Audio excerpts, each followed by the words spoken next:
Hi, I made a very short video last night, about the Women's Prize for Fiction. And now I've had a chance to look at the 16 books that are on the list. So I thought I'd go into them in a little more detail. A lot of them, in fact, most of them, I've never come across, so I wasn't sure about what they were all about. But now I've had a chance to go through them, I think it's a really nice list. I'm really looking forward to reading these. What surprised me, though, because I get all mine from the library, is there's 7 of them that the library don't even have in stock. So I'm fingers crossed, now the list's out, the library will realise the interest and get them in. But there's 7 I can't even order yet. Right, so going through the list, we've got Hangman by Maya Binion. This one, it's to do with, it's a man returning home to sub-Saharan Africa after 26 years of exile in America. And when he arrives home, he doesn't recognise the country or anyone in it. And it's a sort of a tragic comedy journey through homecoming and loss. A hilarious and twisted odyssey peopled by phantoms and tricksters. So that sounds good. Then the next one we've got is In Defence of the Art. I'm going to have to scroll down too far. In Defence of the Act by Effie Black. Neither of these are in the library. Can't get these. And this tackles suicide through a narrator whose set views on the subject are suddenly, starkly called into question. This opening thing. Are we more like a coffee bean, a carrot, or an egg? What happens to us when we are boiled in the trials and tribulations of life? That one, yeah, it sounds as though it's going to be a really deep dive into the topic. Then another one that the library doesn't have is And Then She Fell by Alicia Elliott. Now, this one sounds up my street because it's described as a Native American myth to forge a darkly dreamlike atmosphere, a disturbing and surreal novel. Alice is exactly where she should be. She's given birth to a beautiful baby girl. She's got a charming husband. And they've moved to a house in a wealthy neighbourhood. And then she finds herself hearing voices and speaking with things that shouldn't be talking back to her. So, that sounds a wild and fierce novel, it's described as here. So 3 I'm excited about. There's not one so far that I thought, I'm not really interested in this.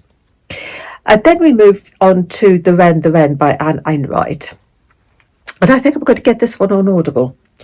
And it's to do with Footloose Nell sets off on adventure with the shadows of her formidable parents looming over her. It's a generational novel of women's resilience, and I always like generational novels. Carmel has been alone all her life. The baby knew this. They looked at each other, and all of the time was there. The baby knew how vast her mother's loneliness had been. So, generational novels? Yeah, bring it on. Then the next one. Do you know, why do I keep scrolling far too much?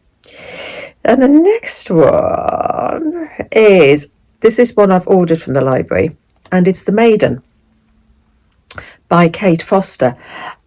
Electrifying 17th century novel revolving around a whodunit. Whodunit? Historical novel? I'm not too keen on historical fiction. They're not really my bag, but whodunits. Lady Christian is arrested and charged with the murder of her lover. News of her imprisonment and subsequent trial is splashed across the broad streets. What led her to risk everything for the fair, and does that make her guilty of murder? So, whodunits. Then this next one is not in the library. It's called Brotherless Night. I apologise for the pronunciation. I'm hopeless at these. Vivi Ganashanathan. It's set in Sri Lanka during the Civil War, and it's a coming of age of a 16-year-old as her dreams of becoming a doctor are brutally subsumed in the bloody conflict. She wants to be a doctor, but over the next decade, the Civil War tears through her hometown, and her dream takes on a different path. Coming of age? There's nothing in these so far not to like. Again, the next one I haven't ordered from the library yet. I've only ordered 3 because the way my library works, I will end up with 10 in a pile to read in 3 weeks, So I order them bit by bit. So I've got 3 on order at the moment. And this one I will order at some point. Restless Dolly Maunder by Kate Grenville. Dolly is born at the end of the 19th century when society's long locked doors are just starting to creak ajar for determined women. She's sounds as though she's sort of a pioneering woman starting to set out to make her life she could call her own. So I've not ordered that one yet, but it will be on my list to order. This one I have ordered from the library, and it's Enter Ghost by Isabel Hamad, and it is a thought-provoking story of family resistance and reconciliation as a London actress returns to her native Palestine to visit her sister and joins a production of Hamlet in the West Bank. So it's a novel about the connection to be found in family, art and shared resistance. So, Shakespeare, families. I am so stoked with these choices at the moment. Really excited. Sailor Sailor by Claire Kilroy. That is, I'm going to listen to this one on Audible. And it is exploring the fierce love for a new life with a seismic change in identity, the tumultuous emotions of a new mother as her marriage strains and she struggles with questions of love, autonomy, creativity, and the passing of time. So, all to do with new mothers. And this one, I'm wondering whether it will take me back to my own feelings when I became a mum. After having a sort of a career and suddenly being at the beck and call of this tiny little creature who didn't have any regard for everything I'd done till 30 years past.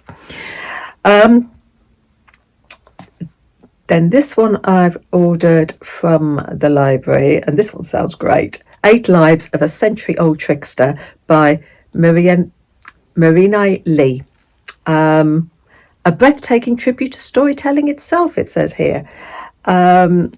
So we've got, I keep clicking past these, slave, escape artist, murderer, terrorist, spy, lover, mother, trickster, at a retirement home.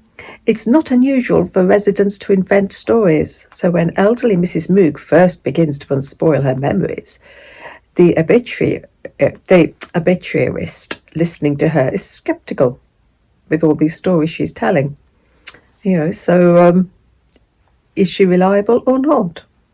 Sounds good. Thought-provoking, playful, compelling, brutal, harrowing, poignant and tender. Look at all those descriptions. Sounds wonderful. A novel about love, war, deceit, betrayal, identity, storytelling and trickery required for survival.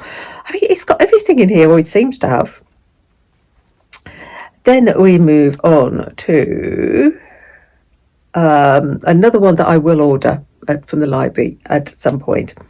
And this one, The Blue Beautiful World by Karen Lloyd, as humanity prepares to make first contact with alien civilizations. The world is changing, humanity must change with it. Rising seas, soaring temperatures have radically transformed the face of Earth. So we've got climate change in there, we've got alien civilizations. Super. What else have we got? This one isn't in the library. This one, this leapt out at me when the list was announced. Night Bloom by P. Zadzo Midi. 2 estranged cousins, Selassie and Akorfa, must reckon with secrets of their past in this luminous novel of female friendship, regret and betrayal, a stunning novel about childhood friendship rocked by hidden secrets from a star of Ghanaian writing. So, yeah, bring it on. And this also is not in the library.